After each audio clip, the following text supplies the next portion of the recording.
Olá, tudo bem com vocês? Mais uma vez, vamos assim dar continuidade ao nosso trabalho. A temática de hoje é a lei e o conflito. Iremos falar sobre essa temática super importante. A Bíblia, ela dá um destaque em relação a esse assunto. E é super importante para mim e para você entender todo esse contexto bíblico que fala da lei de Deus. Sabe, você sabe qual é o número do Código Civil que diz para você não roubar? Alguma vez você já passou em frente de um banco e teve assim uma vontade imensa de roubar, mas não fez isso? Por que você não rouba? Mesmo sem saber qual é o artigo do Código Civil que diz para você não roubar.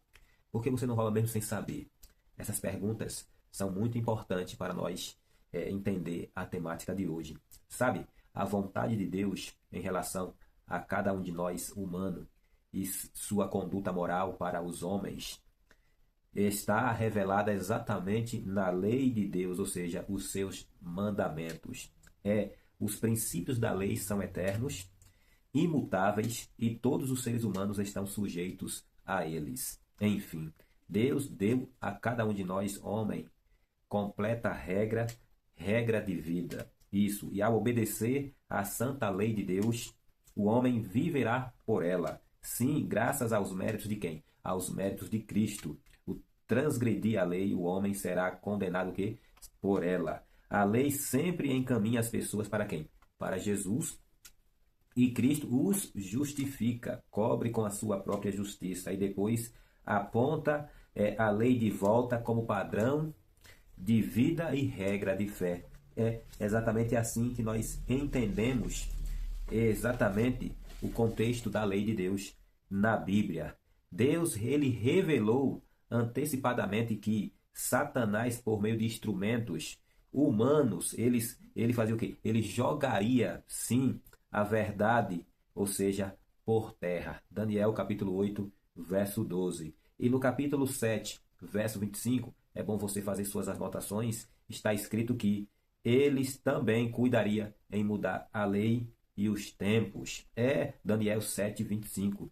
Enfim, a Bíblia, no livro dos Salmos, capítulo 19, apresenta algumas características da lei de Deus. Por exemplo, apresenta ali que a lei de Deus ela é perfeita, restaura a alma, é um testemunho fiel, dá sabedoria, é reta, alegra o coração, é pura, ilumina os olhos, permanece para sempre e é o que? Verdade e justiça. Enfim, é o que de fato as Escrituras falam quando se diz respeito à lei de Deus. O próprio Deus escreveu que a sua lei em tábuas de pedra, ou seja, escrita pelo seu próprio dedo. Êxodo capítulo 31, verso 18, está escrito: e tendo acabado de falar com ele no Monte Sinai, deu a Moisés as duas tábuas de pedra, tábuas do testemunho, escrita pelo dedo de quem? Pelo dedo de Deus.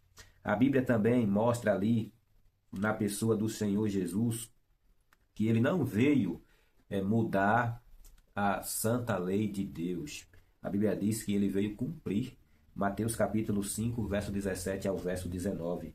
Mostra que ele não veio aboli-la, assim como muitos têm pregado aí em seus púlpitos, que a lei de Deus foi abolida porque não aceita o quarto mandamento. Por não aceitar o quarto mandamento, eles usam esse argumento que a lei foi abolida. Mas a Bíblia ela não testifica disso. Pelo contrário, Jesus não veio para revogar, como diz o capítulo 5, verso 17 a 19 de Mateus. Ele disse que não veio nem tirar um i nem um tio. Nada passará da lei, como disse Cristo, até que tudo se cumpra. Não é isso?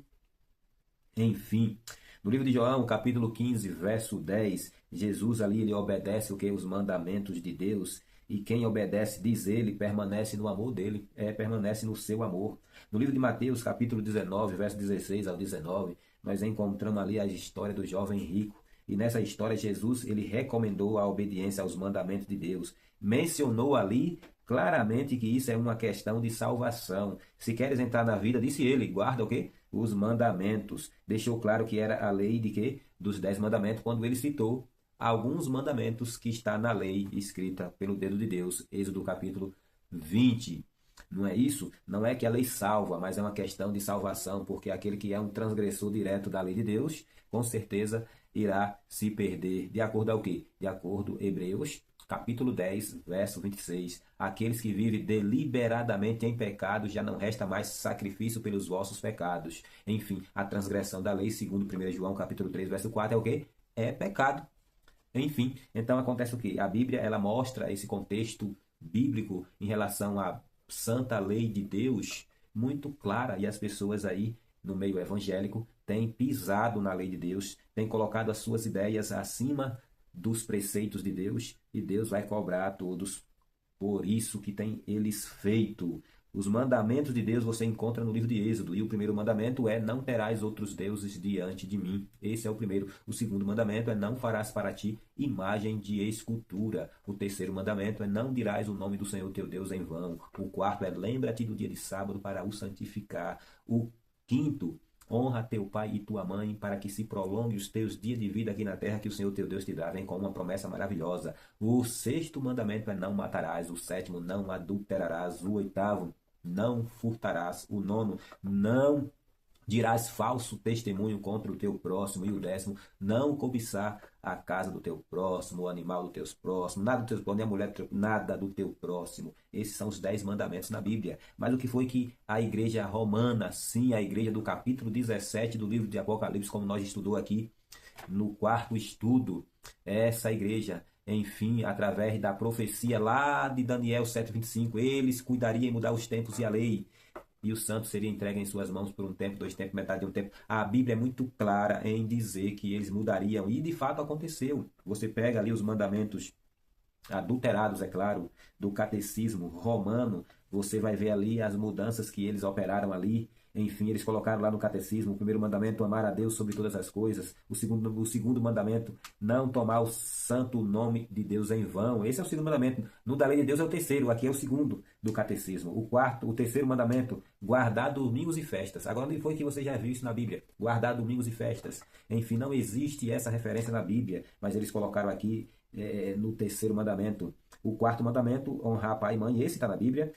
O quinto mandamento: não matar. Esse está na Bíblia. Sexto: não pecar contra a castidade. Esse também está. Não furtar. Sétimo. Oitavo: não levantar falso testemunho. Nono: não desejar a mulher do próximo. E décimo: não cobiçar as coisas alheias. Então, o 10º mandamento eles dividiram em dois para tapar a brecha ali do quarto mandamento que eles tiraram e colocaram outro. Enfim, foi isso que eles fizeram quando se diz respeito à lei do Senhor, como diz Paulo, que restaura a alma. Enfim, a lei no Novo Testamento nós encontramos? Com certeza nós encontramos a lei no Novo Testamento. Por exemplo, no livro de Mateus, capítulo 4, verso 10, nós encontramos ali o primeiro mandamento. O segundo mandamento: 1 João, capítulo 5, verso 21, Atos, capítulo 17, verso 29. O terceiro mandamento: 1 Timóteo, capítulo 6, verso 1. Quarto mandamento: Mateus 24, 20, Marcos 2, verso 27, 28, Hebreus capítulo 4, verso 4 e 9, e Colossenses capítulo 1, verso 16. Eita, quinto mandamento: Mateus 19, verso 19. Sexto mandamento: Romanos 13, verso 9.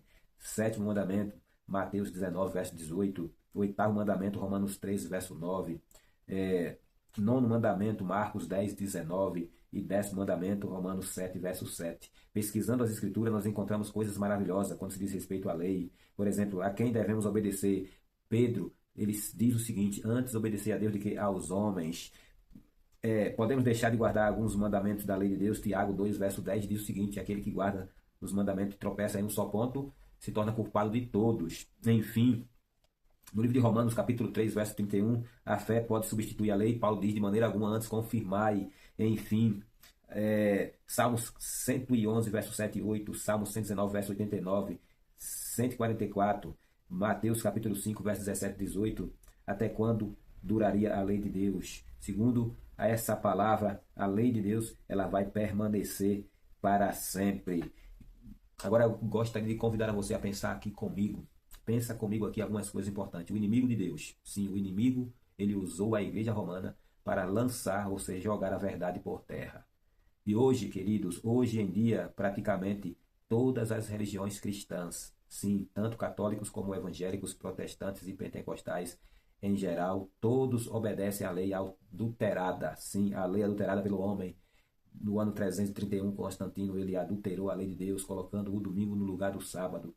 E o mundo protestante hoje, o mundo evangélico hoje tem abraçado essa mentira, e essa mentira tem ganhado terreno no nosso meio. E a palavra de Deus nos lembra: eis que hoje eu ponho diante de ti a bênção e a maldição. A bênção, quando cumprir os mandamentos do Senhor, nosso Deus, que hoje vos ordeno.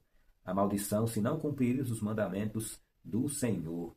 Porém, a respeito disso que está escrito em Deuteronômio, capítulo 11, verso 26 e verso 28, eu diria para você o seguinte: não deixe a verdade, ou seja, cair por terra no seu coração. Pelo contrário, comece agora uma restauração em sua vida. Sim, obedecendo à santa lei de Deus, pelo seu poder, pelo poder de Deus e pela sua graça transformadora e restauradora. Enfim, então, amigos, a minha e a sua decisão hoje é a seguinte: meu desejo é que a partir de hoje os mandamentos de Deus façam parte da minha vida, da minha história, como um homem obediente. Diga comigo: esse é o meu desejo. E a partir de hoje comece a obedecer à lei do Senhor, para que através dessa obediência nós estejamos mais preparados para receber Jesus em glória quando ele retornar nas nuvens do céu para buscar a sua igreja. Não esquecendo que o juízo de Deus, sim, a norma do juízo, será exatamente a lei de Deus, a lei da liberdade, como diz Tiago no capítulo 2, verso 12. Por isso é importante nós nos ater para obedecer à lei de Deus, porque se porventura não obedecermos ela hoje, amanhã no juízo final, ela vai julgar, ou seja, cada um de nós. E nós podemos, de alguma forma, ser achados em falta. Mas sei que isso não é o seu desejo, não é o desejo do seu coração. Pelo contrário, o desejo do seu coração é permanecer firme na obediência aos mandamentos de Deus. Amém? Que Deus seja louvado.